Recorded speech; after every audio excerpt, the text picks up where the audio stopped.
welcome to another episode of Black Nerd Fridays. So, you guys remember from last week, we said we were going to have a special guest from Concrete Comics. And as you can see down at the very bottom, we've got our special guest, JLK.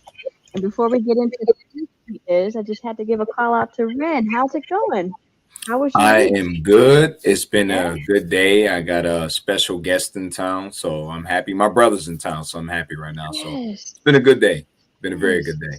I'm so excited because we got the weekend, that's going to be coming up, right? So, Yep. you got any Yep. plans for this weekend? Because I think you said you were going out of town. I'm in the house. We'll talk later on about the plans that I had in place originally. That's rearranged. So yeah, I'm in the house. I'll say that. Oh, nice. Okay, so you got a staycation going on. I like Yeah. that. I like Yeah. that. Yeah. Yeah. Yeah. Okay, well, like I said, we have ourselves a special guest today from Concrete Comics, JLK. How are you today? I'm good. Thank Yeah, you. How yeah. about yourself? Not too bad. We always meet up to have a good time, to talk about comics, to talk about anime, anything that's related to being nerdy. And we are so happy to have you on here as a special guest because this month is Women's History Month. So we Yes. thought that we wanted to tap into the community and talk to a Black female creator, especially at a comic. So, tell us a little bit about yourself. How'd you get started? So I actually am what my son would call a noob to the comic book world. Yes, I think COVID kind of changed a lot. We had more time. We weren't working. So right before COVID hit, around 2019, I started writing again. And I've always loved to write. I've always loved to create, but it was always in my head because I never Right. had time to actually do anything with it. So right before COVID hit was 2019, and I remember because it was in November 2019. I started She writing, remember. She remembers a month.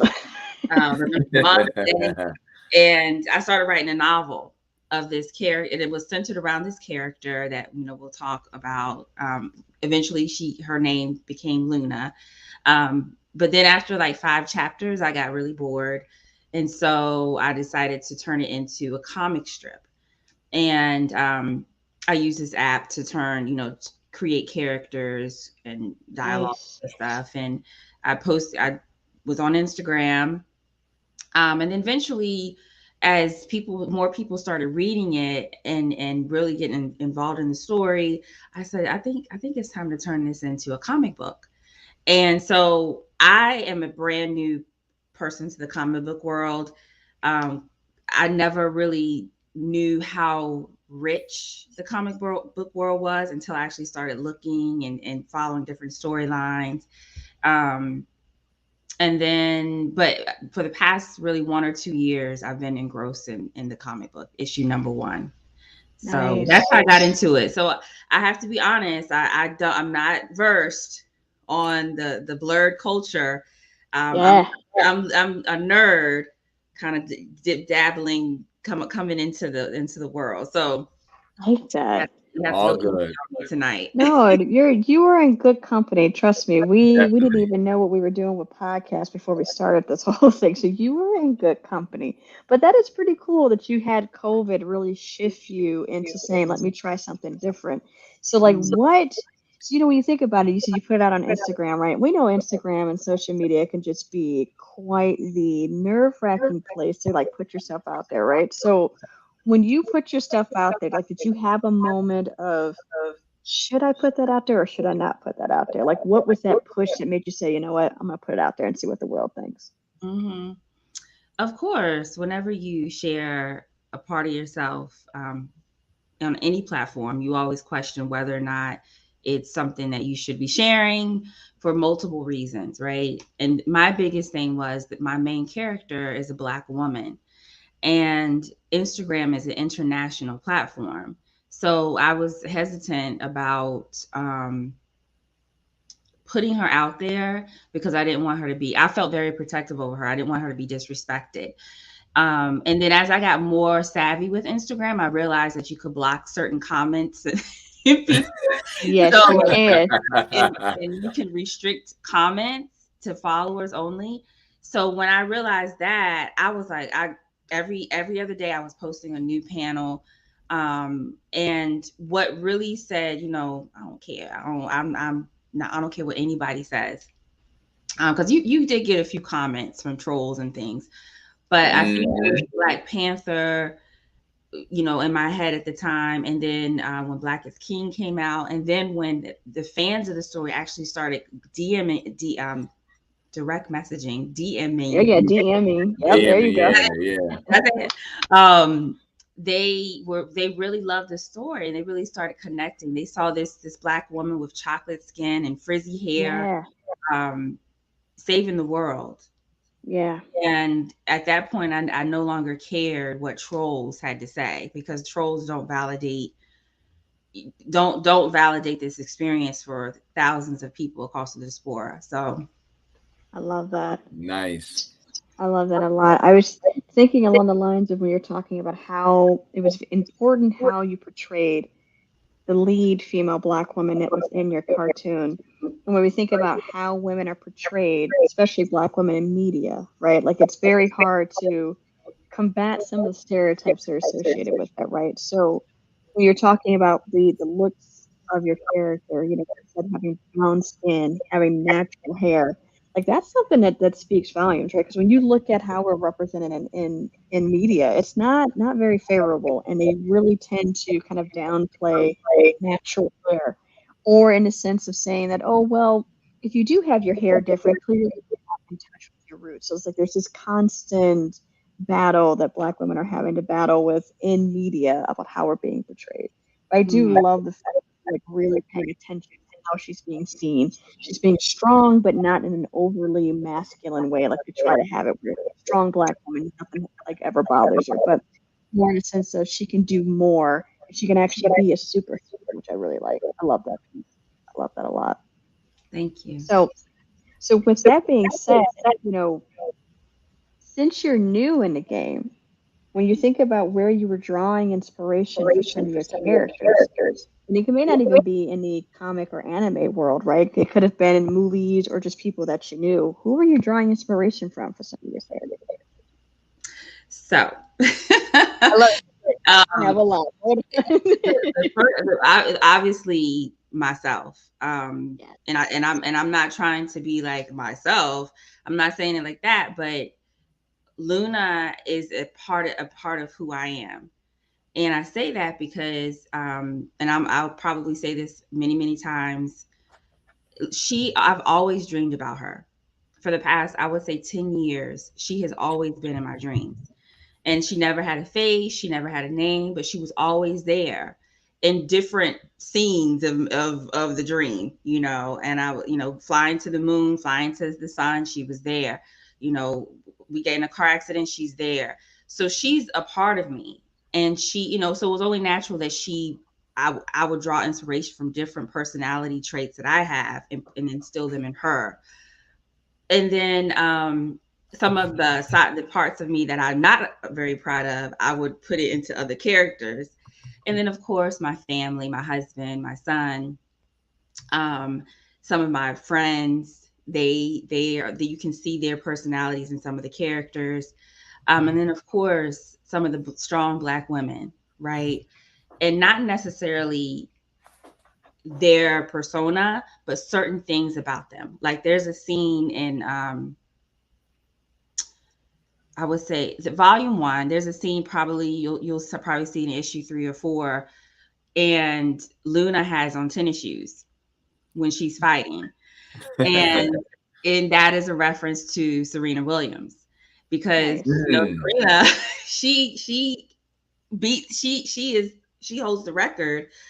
She's broken records. She beats people. She can probably beat people in her sleep wearing tennis shoes and looking good doing it. And so, and then with Beyonce, I really love the fact that she has forgiven a lot of the hurt and pain that she's been through in her life. So the forgiveness piece, it was inspired by her.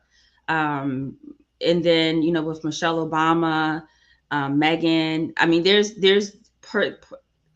things that I've extracted from all these women and you can see them play out in different plot lines. And as I was writing the story, I think about the verses that Beyonce singing and Mariah Carey is one of the biggest inspirations for me too. No way, Mariah Carey, really? Okay, okay. Yeah, she's actually, her music is actually probably the music that I had on repeat when I was writing some of the songs, some of the scenes that I just couldn't. I was like, I don't know what should happen next, and then I was Hitting them high notes really inspired you, I'm guessing, huh? the high notes, but also just the way she sings. She sings with a lot of emotion, and just like Mary, So I pulled inspiration from all aspects of my life, and you'll see that play out as the story unfolds.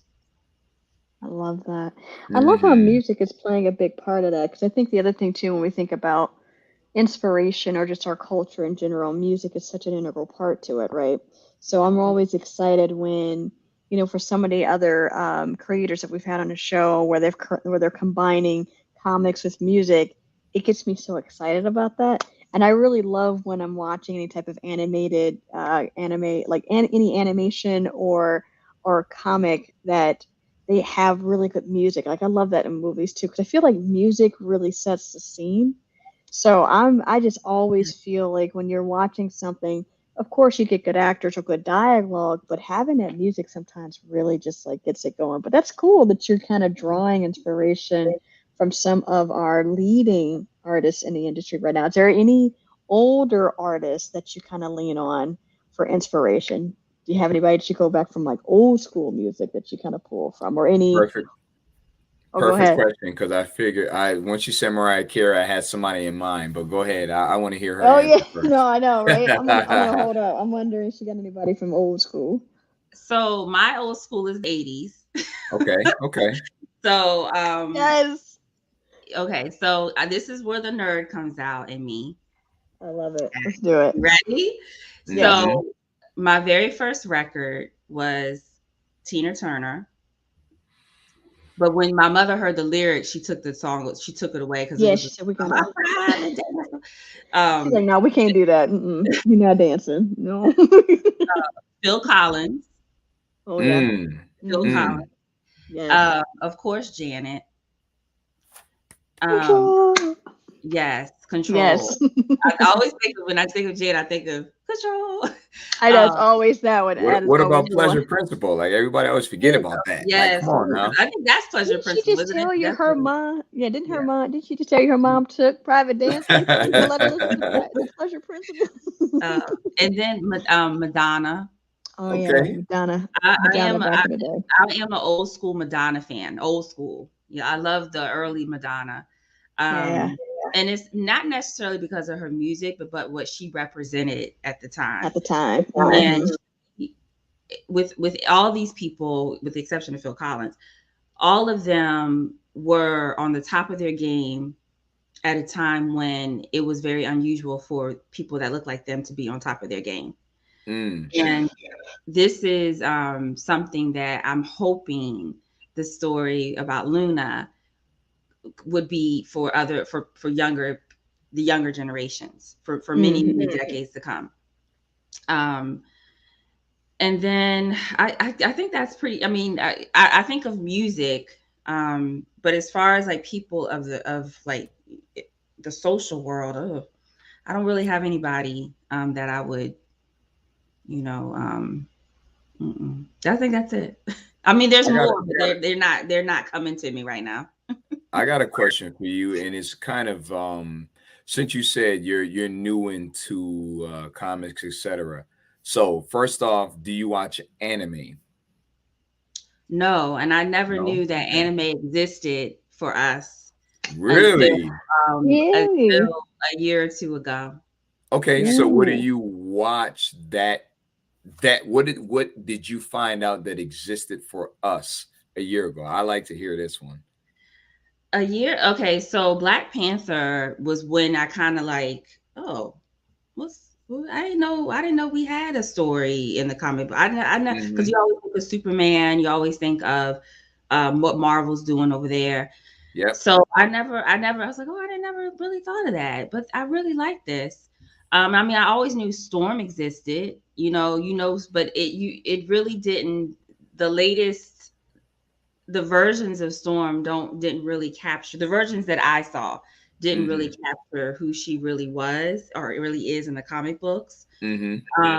So as of like 2 to 3 years ago, I never knew there was a whole world for us in the comic book world. Now I'm discovering that there's whole like entire storylines that extend back to the 60s. Never knew. I'm finally watching TV because for a while I never watched TV because I was engrossed in the story. So now I'm watching TV. I'm looking at Netflix and I'm like, oh wow, I see characters that look like my son, saving the day. So I'm still a noob to all this. And I know this is probably foreign to you all, but I never knew this world existed until a year or two ago. So who introduced you to this world? That's the better question. Who introduced you to this world per se of us in it? Besides Black Panther. Who? I do have a girlfriend who's very into comic books. And she asked me, she was one of the people kind of in the early conversations, like, are you ever going to turn this into a comic book? And so I was like, oh, okay, yeah. But I didn't really know. I didn't really know what that meant. She's like, do it. Can you please do this? Yeah, I didn't really know how heavy a question that was. Because as you all know, in this any type of genre, representing a Black woman is a heavy responsibility, especially coming from a Black woman. So early on, the artist that I'm working with is not Black. He's Asian and he's phenomenal. But even educating him on certain things about the Black woman, I had to, that was a conversation we had to have like early on. And then making sure that the things she said, the people that interacted with her in the different panels, it always celebrated who we are, right? And that's the center of the universe. We are the center of the universe.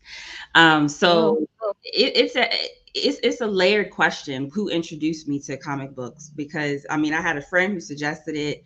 I saw Black Panther. I started looking like, oh, I didn't know we had this, but honestly, I think it was a combination of things. And I think it was the universe telling me it was time to kind of step into this world. So I wouldn't say not one person, but just several things kind of came together at a point in time. I was like, I think it's time. Yeah, so you had a good community that kind of pushed you into it, but also introduced you little by little what's out there, which is nice. So I guess for me, it's just, you said since you're new to it, you said your husband and your kid, what did they think about this? Like, hey, we know someone who actually has made a comic book superhero and is actually pretty damn dope. Like, what did they think about that? Like, that's got to be pretty interesting, though, right? Yeah, my son brags about it all the time, and no one believes him. Like he was on virtual school today, and he said, "Can you tell him that we are creating a comic book?" And he says, "We." I said, "Yes, we are creating a comic book." So my son is, is fully on board. He actually inspired some of the characters, created some of the characters, and my husband, it was a journey for him. Of course, my husband. We've been married for a while now, but when I first started writing again, he didn't understand it. He really didn't support it. He wasn't negative, but he just wasn't excited about it. But I think once he started seeing the comic book art, it started to become real to him. And now he I just got these canvases in the mail today, and I was like, okay, honey, I want you to hang them up. So before the interview, so it can look really nice. Like I got something behind me. Yeah, so he's very he's supportive of everything, because I think now he can see it. Like sometimes people see it in order to believe in it. They're excited. They're really excited for what's to come, and I am too. And I'm very humbled that people even are interested, in Luna. So I'm really happy. And they're happy too. You'll be surprised with the influence and the community that's us that are in the comic world, the movies, the animation, etc. It's a lot of us that are into it. And for someone like yourself who's new to it, just in general overall, to just jump in feet first with no hesitation, I definitely have to applaud you on that. Because the average person would be like, I'm going to wait a minute and see what's going on. You jumped right in, you know what I mean? Head first, feet first. I definitely have to applaud you on that. So good job with that. I mean, in every step of the way, I've met like incredible people, Alonzo and Anaji, who are concrete. It hasn't been negative at all, you know. And I know there's some downsides to things and points where you'll get discouraged, but so far the ride has been really, really easy. And I know that's easy to say. I know that is. But Konkret Comics has made it so easy for me. So I don't know, you know, I'm like, is it what? You know, I'm a little scared and a little hesitant, but at the same time, I was like, when something's right for you, the universe opens it up for you, and it does. And there's no traffic, there's nothing blocking you. It just kind of like flows, and that's how I feel like it's flowing. Every step that's coming, every step along the way, it just flows. Okay, let's do this, let's do that, let's do that. So I have some really great mentors. I was going to say, you know, with you joining Konkret Comics, like, how was that, right? Because, I mean, you were creating the story ahead of time, right? You put it out there on Instagram. And then how did you come across Konkret? Especially since you're new to the game, right? So you didn't know about them.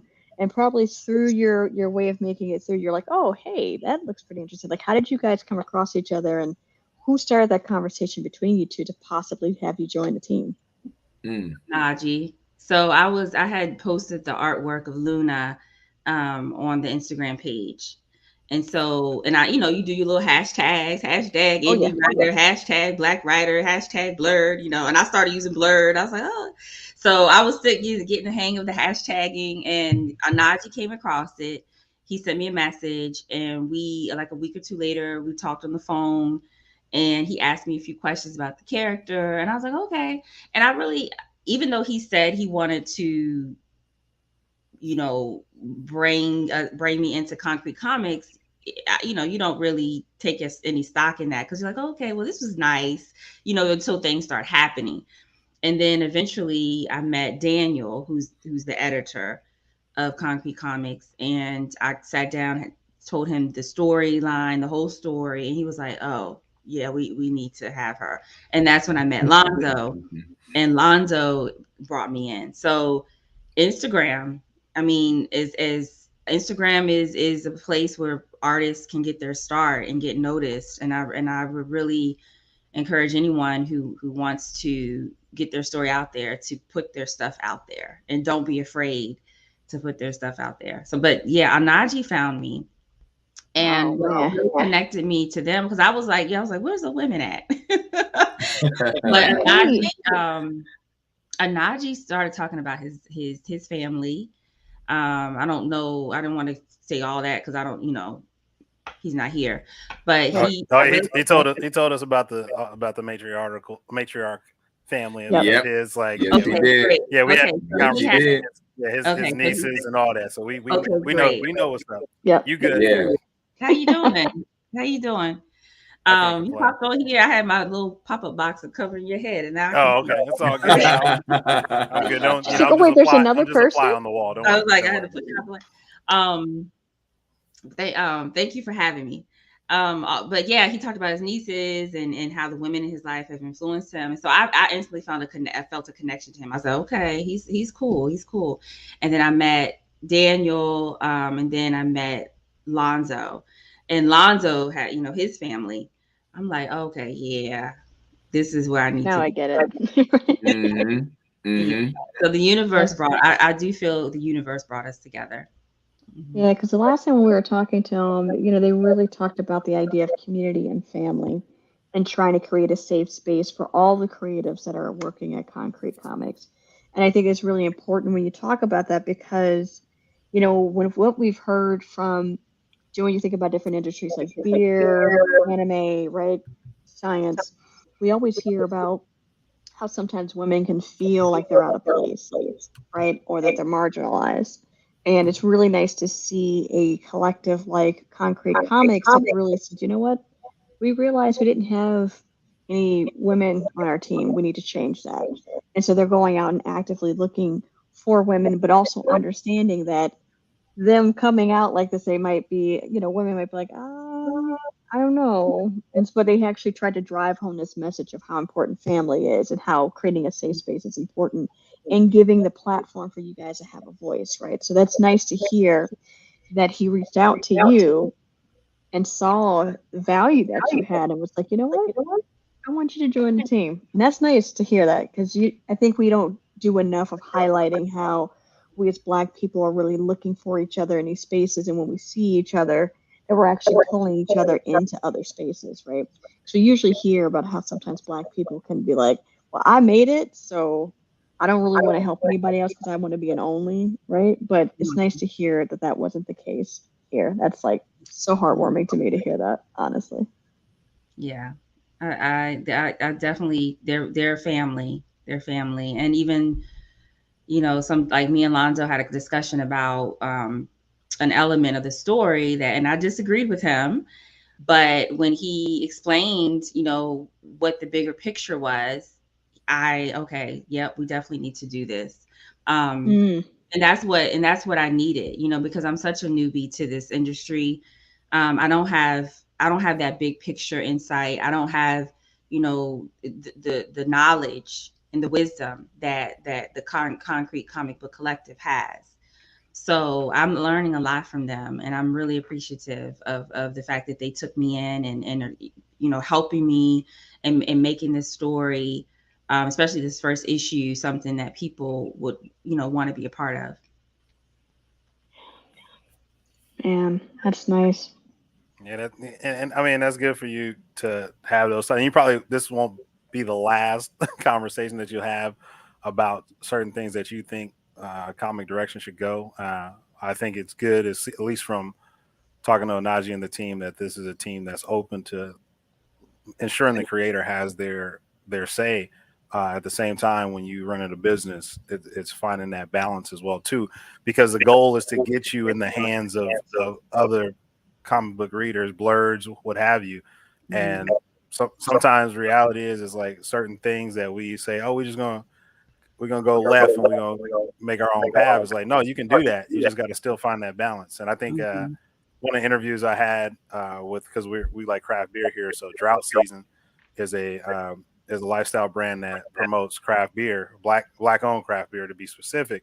And one of the things that one of the co-founder said, he's like, if you wanna do everything on your own and just keep doing it the way that you like it, then it's like making mixtapes for your friends if you're a hip hop artist.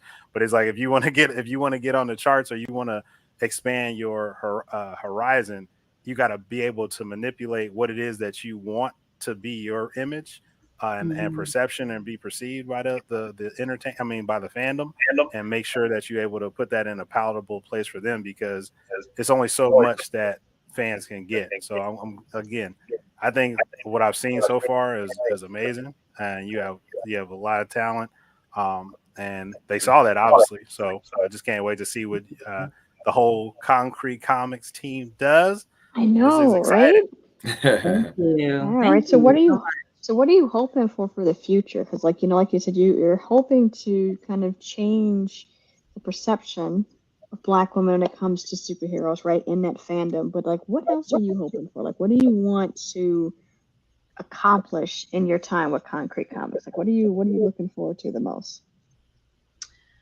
I'm looking forward to telling the story of Luna and all her family and the things that she's going to experience. But I'm on a larger level. I want to make characters like Luna normal and not something like extraordinary. So right now on TV, when I turn on TV, I see a lot of great shows. I really do. They're well written, but they're very stereotypical of what Black women are. We're comic relief. We're trying to find a husband. And all those type of stories have their place, right? Just like Roots has its place, just like Black Panther. Well, no, Black Panther is over here. I'm gonna keep Black Panther right here. But Roots, 12 Years a Slave, is so heavy, and it's so traumatic, and it's so dark for us, and those stories have their place. They are pieces of art, and they should always, we should make our children watch it at least one time. Pick a slave movie and watch it one time. But one time. Like, we don't have to keep reliving the horrors of slavery. We don't have. I know. We know it. We know. We're reminded of it every day in different ways. Every day. Right. Every day. We don't have to create a limited series about runaway slaves. We don't have to do that anymore. We can actually create, and we don't have to keep creating these coming of age. I'm 21 and I'm ready to go party in New York. We don't have to keep creating those same storylines. And like I said, they have their place. They're very much needed, but we can also create different things. Like, you have the background of the Sister Circle. We can we can make more of those things, so that the superhero, Luna's not really a superhero. She's a normal Black woman, right? With powers, we don't have to make her extraordinary. She can be the norm. You know what I mean? So, and that's what I'm hoping. And the stories that I have in my head, they're going to come out, either through the development plot lines with Luna, or other stories. And it's going to be more of a futuristic setting. It's going to be set. All my stories are set in the future. And the reason why is because no one can put limits on the future. When we talk about history, we talk about the 60s, 70s, 80s, we know what happened. So we're sometimes limited in what we can imagine. But when you go 10,000 years into the future, when humans are, and I'm about to get spiritual on y'all, when we're more in touch with the universe, when we're hoping past the racism, past the greed and all this stuff, and we're actually back in touch with those elements in our mind that makes us great.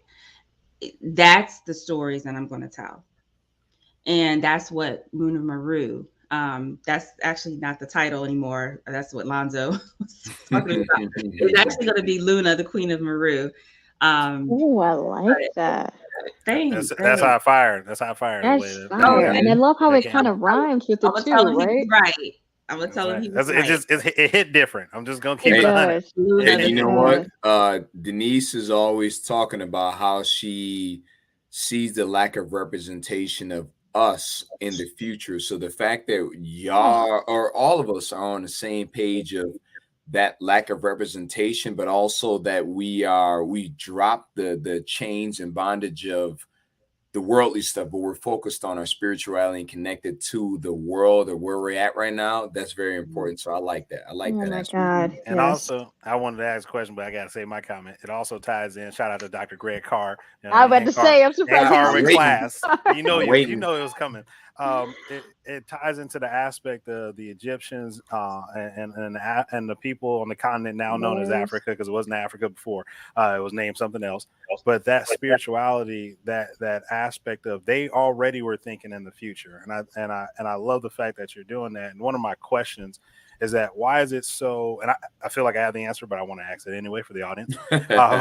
Why is it so important to do stories in the future? Because not just you, but TJ Sterling with Joystick Angels. You have Jason with Lost Children of Andromeda, Time of Salvation. A lot of that is showing futuristic, where Black people are prevalent, Black people are there. But I just wanted to know why it's so important for you to focus on the future, and then on top of that, why is it so important to say what you said about Luna as being normal, not being extraordinary, because it's the norm? Because Dr. Greg Carr mentions that a lot about the Black people that we kind of cherry pick to say they're so exceptional, but it's like, no, Black people have been doing that all around. Your great great great grandma, who may not have had a 8th or 9th grade education was extraordinary. It was just the norm because she was taught that this is the standard. So I just want to know that. So I'm gonna shut up talking now. Okay. So two things. So why is it so important? Is because that brings us closer to our reality.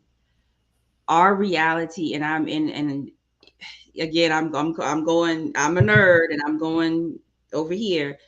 But the reason why we can imagine us with having superpowers is I really do feel that we do have superpowers.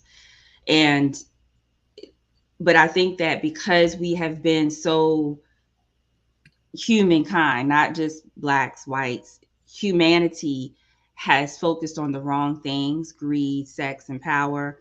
That part of our mind has not been unlocked. The universe knows we're not ready.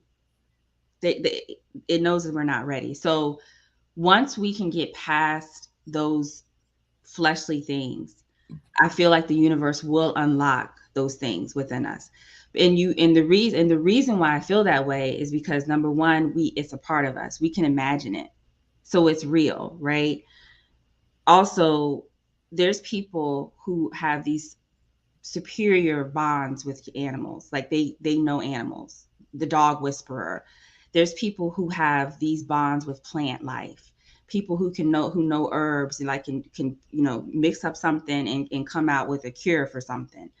That's not a coincidence. There's people who can, like, I have a friend who says something and a week or two later it comes true. And I don't believe in Ouija boards. I don't believe in all that stuff because that's a whole different world right there. I'm talking about this deep spiritual connection that people already have. And those people have been able to get in touch, but most of us have not been able to get in touch with it because we're still clouded, by this thing called power, sex, and money that this world has, is constantly throwing in our face. So I think that one day we will get there. It's going to take a lot of time. So that telling stories in the future is closer to our reality, I feel. So why not tell them? We know we're queens. We know we can, communicate with each other. Like there's people that, oh my gosh, something's going on. And you know what? We call our friend and something happened. So we have these deep spiritual connections with the universe that we haven't really tapped into. So telling stories in the future, I said all that to say is that it's closer to our reality. That is our reality. I firmly believe that we all have superpowers, and but they're not super. They're actually our own. They're innate ability. Exactly. Yep. We haven't touched into them yet. And then what was the second question? You ain't got to remember. You can just clip that up right there. So exactly. That tapped into a whole. You answered my question. The second question was the importance for you of just showing the that what Luna has is a normal thing. It's not an extraordinary. I wanted to know like why that was, because you said that very poignantly. So I want to make sure that the audience understands why that's so important to you. Because I want women, especially women that look like me, dark-skinned women, darker, to understand that they are they're queens, but it's more than that. They are connected to the universe. And when we understand that that's our power, the everyday, that becomes a part of our persona, and that exudes in everything that we do. So I want people, especially little girls, to understand that Luna is you. You are Luna. Luna is you. You are. This is you, and you can see yourself in her. She's just a normal woman dealing with the things that we normally deal with. We have threats to our family. We have threats to our health. We have people and organizations coming after us on a daily. This is normal things that we always have to deal with. It just so happens, though, that this particular woman lives thousands of years in the future, And she has certain abilities because she's tapped into those abilities to defeat those. But she still is just a regular woman. Like, she still is a regular girl. So I want people to be able to relate to that. And that's why it's so important for me to make sure that I have those moments in the story where you can see Luna as a real person. She actually says things, and she has weaknesses, and she has doubts, and she has fears, just like all of us.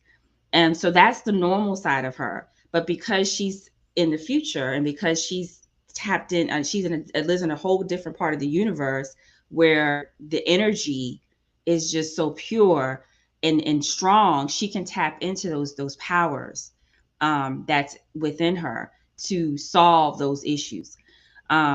But it's really important for me to know that children see Luna as a normal woman. She's not a she's a superhero, right? But 10,000 years from now, she's not going to be a superhero. She's just going to be a queen taking care of her people, you know. I mean, right, exactly. Not like how the superheroes we have now, where they get bitten by a radioactive spider, or go through some, like, drop into some fat and turn into something cool, or gets injected or with experimented some serum. Yeah, you know, get some experiments going on with them, right? To Luke turn Cage. into this superhero, right? So you're like, this is something because of how the future has evolved, that we are now able to tap into something that has already been there, but we're now able to, without all the, you know, the static of the society getting in the way, that we're able to tap into that. And I think that that is amazing. And I do love the idea of, like you said, having representation. So not only the looks, but just how she is as a person, the personality traits, the way she interacts with people, who she hangs out with, her family, her friends, I think really speak to, when we look at characters on screen, when they're relatable, it just makes it so much easier for us to say, I identify with that, right? You really get ingrained in the story. And I think that catching kids early and showing them that, hey, this could be you, you know, hey, the person behind this is a Black person who made this, I think is even something even bigger, because it shows us and shows the young people that you can do things that you typically would not associate with us. But we have the talent. It's not like we don't have talent. There's tons of Black creators out there, Black writers, Black artists, right? You know, Black publishers, but society doesn't really highlight them. So the more we get to not only show the characters, but who's behind the characters, I think that's the piece that we really have to build up more, is to kind of give people like yourself the floor to be able to showcase, I'm the one behind this. This is me, right? And give you the platform and the space to be able to tell your story and why it's important for that to be out there. Thank you. I love that. I love that a lot. Thank you to y'all. I mean, y'all have this incredible podcast, because I had to ask Lonzo. I said, who am I going to be with tomorrow? And, he sent me y'all page, and I was like, oh my gosh, so that's why I said in the beginning, I was like, nah, I ain't versed in no anime. I know. listen. The philosophical questions about the plot twist or episode 3. I don't know. Oh no, we spoil everything on this show. 1, 2. And then the funny thing about it is, a lot of times we'll take a theme out of the show or comic and we'll run with that, right? Like it's about the show, right? We go back to it, but a lot of times we're kind of drawing the parallels to the real world and what we experience, right? Like when we've talked a lot about representation and why it matters, we watch a lot of anime that do have a lot of white characters, but a lot of times we'll sit there and go like, well, you know, it would have been great to see a Black character, and here's why. And then when we do have anime or comics that have Black characters, a lot of times we've come in here and just said, I didn't like the way that was represented, right? Like Yasuke is one anime that we had great debate about, right? Yes. But then when we have brought up Black creators who have told their stories, and when we see the artwork, like you can see behind me, it's just so refreshing because you guys get it, right? You're not playing into the stereotypical tropes that are out there for a lot of Black characters. So for us, we love when we can get some commentary from people like yourself, because it's like, you get it. We don't have to go on these long rants like we typically do. So this is awesome. This has been. Well, go ahead, you know, it's funny. I'll say this: your real side, as we call it, again, shout out to Dr. Carr, the governance side just came out. I just watched that, noticed it. You had been a little bit refined. You was talking like in a different way, But you said, yeah, I ain't got this, and this. I said, okay, there she go. That's there it her. is. The guard has been let down. We have made her feel. That's what Onaji is drawn to right there. Yep. That's what he's drawn to right there. So shout out to him, shout out to you, and shout out to Dr. Carr. So keep that. Don't lose that. That's right. We understand. We understand how Black people, especially Black women, got to move in this social structure because you got to deal with the gaze of the whiteness and their perspective of Black, and then you got to deal with the Black people gaze and perspective on Black, especially when it comes to a Black woman. So I completely understand. But keep that governance structure because we love to play that hood shit up in here. Yeah, okay? it came out real quick. I noticed it. Did you see it? I was like, oh, she feels comfortable now. You asked that question. I was like, okay, let me tell them. Let me. That's what we like about it, right? Keep it raw. Share your opinions on here because this is the thing. The whole point of this is that we're trying to create safe spaces for people to share, right? Because like Dee was saying, we have had so many situations where you have to be very careful with your words and how you present, right? Social media is so unforgiving on people. We see people getting tweets pulled on them from years ago. So I mean, it's just interesting when you're thinking about that, right? But it's just nothing right now. I'm not tweeting anything. Yeah, seriously. Tweeting right now is not the thing, right? Like, I don't do all that. Reels you can be funny with, right? Like you can get on a reel, ha ha he he, and keep it moving, right? But man, them tweets be getting people in trouble. People get screenshots. You're like, it's somebody who's keeping a file on you, somebody who's hating on you. They will print out your tweets, and then at that right moment, it's like somebody says, "Bring me the file." And they have this, like, all this evidence of how this person was all this 2 years ago, 10 years ago. And so, yeah, so I don't have time for all that. So I just kind of quiet. I'm keeping quiet on all the platforms. And I'm just focused on making sure that I'm doing my part in helping elevate Konkret and to go international. So that's what I'm focused on. Because you were saying earlier too about how when you got on social media, how now you've learned how to quiet the trolls that get on there, right? So now your peace can be maintained, right? Yeah. So, but you talk about taking Konkret international, like talk a little bit about that, like because of course we start here in the U.S., right? And we've talked a lot about this about the Black experience when we talk about in the U.S.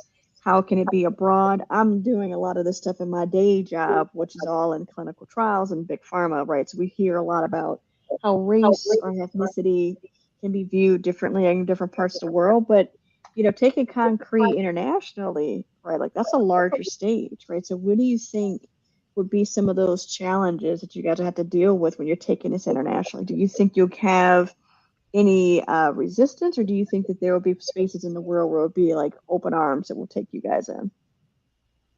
I do think there are spaces for us. I remember when I was posting the comic strip on Instagram on a regular, I had people from all over commenting. I had people, because when I looked at, how you can look on your email list to see who opened it, where they opened it, and I had people across Asia, in Asia and the UK. There was somebody in Denmark. Denmark, okay. Nigeria, Tanzania, the Caribbean. I even have a fan in Colombia. And so there's space. There are pockets of communities that are waiting to hear stories like ours. And I think here in the States, we're kind of spoiled because we have access to so much, but there are people in the world that don't have access to like a fraction of the programs we have access to. They don't. So I do think spaces. I think the challenge is going to be obviously having someone to invest in our dream, because it does take money. It does. To tell this story, tell Odina, tell Acolyte, Absolver, tell these stories in the way that they deserve. And they deserve that those multi-million-dollar budgets. They do. They do. That's the way you're going to kind of get engrossed into the story. So So right now, that's what I'm focused on. Getting get a Kickstarter in a few months and making sure that. And then I'm if Lonzo texts me like, hey, let's do this, let's do that, I'm like, all right, just tell me, give me some prep time. I can do it a little bit. I need a little bit. Yeah, gotta get so but yeah, that's I think there's definitely spaces for us, pockets throughout the world, because this is, I love that. This is, I mean, and remember, we are trying to tap into something that's within us. So when people allow themselves to dive into our stories, it feels good because something's there. It's connecting with something that's already there. So I do feel that Konkret will be international at some point. Mm-hmm. You know what? Sorry, Denise. Two things. The superhero abilities, etc., that you were speaking on before, those are in us. It's just natural. We have certain things that are inherent, and it's just a part of who we are as our being, our inner fiber as Black people. That's just what it is. That's a whole nother conversation. But number two, our community, our influence on this world, we're all over. Our diaspora is huge. Whether you're talking about Colombia, whether you're talking about Brazil, Tanzania, even in Denmark or Sweden or in the UK, we're all over, right? Mm-hmm. So our influence is huge. The problem is our perspective and gaze from United States makes us believe that we're only this big. We're only in this small space, but we're all over. We're always here. We're always around. So trust and believe there's people there that are out there that are supporting you. And definitely that look like us, that are in the community and diaspora, that want to see that maybe we don't know about because our view is skewed. We think that it's a certain way based upon the United States perspective on this world, period. So don't ever get dissuaded on, I'm waiting to hear this or that, and I'm hoping that we can reach the masses, etc. No, we all over. I promise you, we're all over. I've been in too many spaces where I've heard somebody talking about something that's related to us, and it might be somebody from the UK.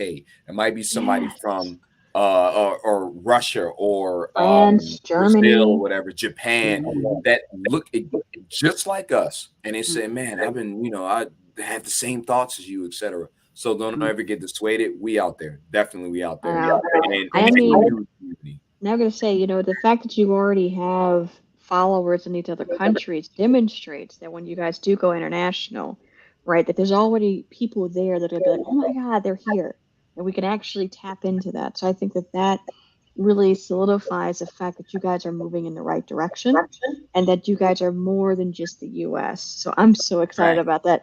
I'm excited for you to be able down the road to share information with us about your Kickstarter, because we like to blast it as much as possible on our respective page and on our individual pages as well. So when you get that information, please do not hesitate to send it to us, because we would love to drop it. And then the other thing too would be, do you think you guys are ever going to move to animating some of your stuff? How much can I tell? She sounds like Onaji right now. She sounds just like Onaji right now. How much can I say? Yes.